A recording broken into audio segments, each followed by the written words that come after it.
Currently, the oldest operating team in the NHL is the Montreal Canadiens, which has been around since 1909. Known as an Original Six team, the Habs have been the pinnacle of tradition and prestige throughout the league for decades. However, when it comes to being French Canadian and actually playing in Quebec, there can be a unique set of pressures that come along.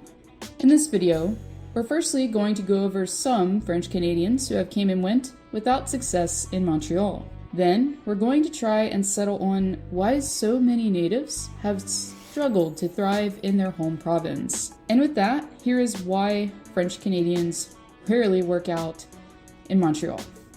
As most of us know, the Montreal Canadiens have captured the most championships over the years. And during the time period of what many consider to be the golden age of Montreal hockey, the Habs won 2/3 of their haul.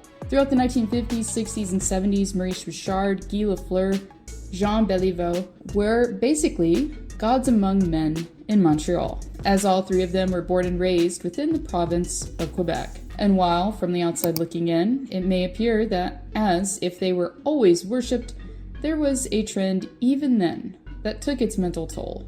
Firstly, though, to fully understand why it's so valued and sacred to Montreal fans, when they do have French Canadian players on their roster, let's do a quick history lesson. So way back when Canada was being colonized, there were certain areas that were inhabited by the French and their culture. Today, the term Francophone encompasses all things related to trying to preserve the culture and roots that were once established in Quebec and elsewhere. Obviously, the biggest part of the preservation is the speaking of the French language. Therefore, as we still see today, it's very important for fans to have a bilingual coach, for example, who can speak both English and French with ease. Anyways, despite being a cornerstone player that helped the Habs secure 4 straight cups from 1976 to 79, Lafleur did have his struggles mentally. Montreal is the best city in the world to play in when you win. If you don't win, it's hell, Lafleur stated. In 1984, Lafleur made the decision to retire at age 33. After scoring just 2 goals in 19 games for the Habs, Lafleur felt that he had hit rock bottom, and the only option for him was to start a new life outside of hockey. However, he then went on to say that a part of the reason for his unexpected retirement was because of the huge amount of pressure that he faced and put on himself while playing in Montreal. It's a big relief getting out of it. I was putting pressure on myself because I wanted to do the same thing that I was used to 6-7 years ago, and I didn't accept less, he says. That was my biggest problem. As most of us know, Lafleur eventually returned to the NHL, but he didn't suit up for the Habs again, as he ended up finishing his career out with the New York Rangers. But as we'll see decades later, it hasn't become any easier for those who consider themselves hometown players. Marc Bergevin, he said for a French Canadian, the fans feel like you are a part of them. So when things are going great, that's fantastic.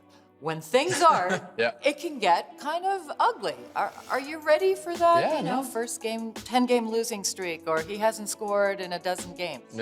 In 2017, Quebec native Jonathan Drouin was traded to Montreal from the Tampa Bay Lightning. His debut season is a decent one by all accounts. He notched 53 points after 81 games played. Montreal fans were thrilled to have a top 3 pick who grew up just an hour away from the arena. However, outside of that outlier of a season, Drouin began to decline offensively.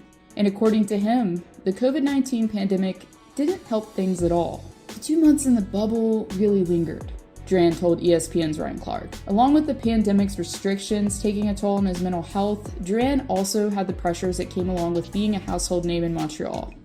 According to the article that I'll link below, throughout the 2020-21 season, Drouin reached his breaking point. He recalled not being able to sleep due to obsessing over every little mistake that he had made during games. The lack of sleep and constant anxiety had their way with Drouin's mental and physical health. My body literally shut off on me.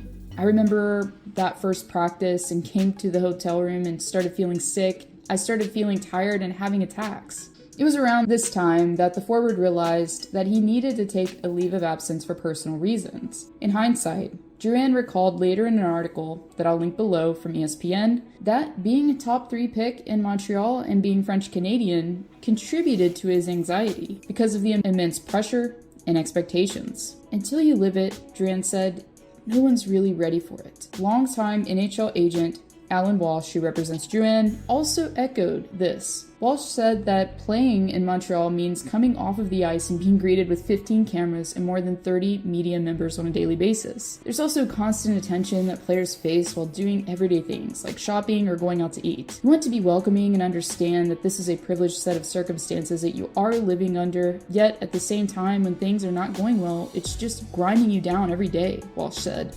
There's no getting away from hockey off the ice. What players tend to do in this situation is you tend to cocoon. You order in your food, you don't go to the market, you don't walk down the street, you don't walk to the park to get some fresh air. You tend to avoid people in crowds. It turns into an isolating and insulated life that is not always the healthiest lifestyle, Walsh said. Thankfully for Drouin, he was able to return to play after taking leave. However, he still struggled to find his game in Montreal. Once he was traded to Colorado, Drouin thrived again. He scored 56 points after playing in 79 games played, alongside his former teammate from his junior days, Nathan MacKinnon. Phillip Danault is another player who relatively recently decided to play elsewhere after spending ample time in Montreal. Even though these are just a few examples of French Canadians who have struggled in Montreal, it's important to note that a big reason why is a fan base. But with that being said, it's more that the fan base is passionate than anything. They care, and they hold native players to a higher standard because, in turn, they more closely represent the fan base and team in a unique way. It's also important to note that social media has made it even harder for players in major hockey markets to function mentally. Montreal isn't the only passionate fan base that lives and breathes the sport 24/7. Toronto is also notorious for forcing players out due to media scrutiny. And just like Montreal, the fan base puts added pressure on players who grew up in or around Toronto. We recently saw Mitch Marner wanting to relocate to Sin City after having a long stint with his hometown team. However, some players embrace the pressure and are able to use it as fuel to win. So this isn't me saying that every single French Canadian player who has ever played for Montreal hasn't or can't succeed, obviously. Regardless, at the end of the day, one thing that you want from your fan base is for your fans to care. And that's definitely one thing that you can say that Habs fans do intensely, for better or for worse. If you enjoyed this video and are new to the channel, I'd love it if you could hit the subscribe button for more NHL themed content. Thank you all for watching, and I'll see you all next time.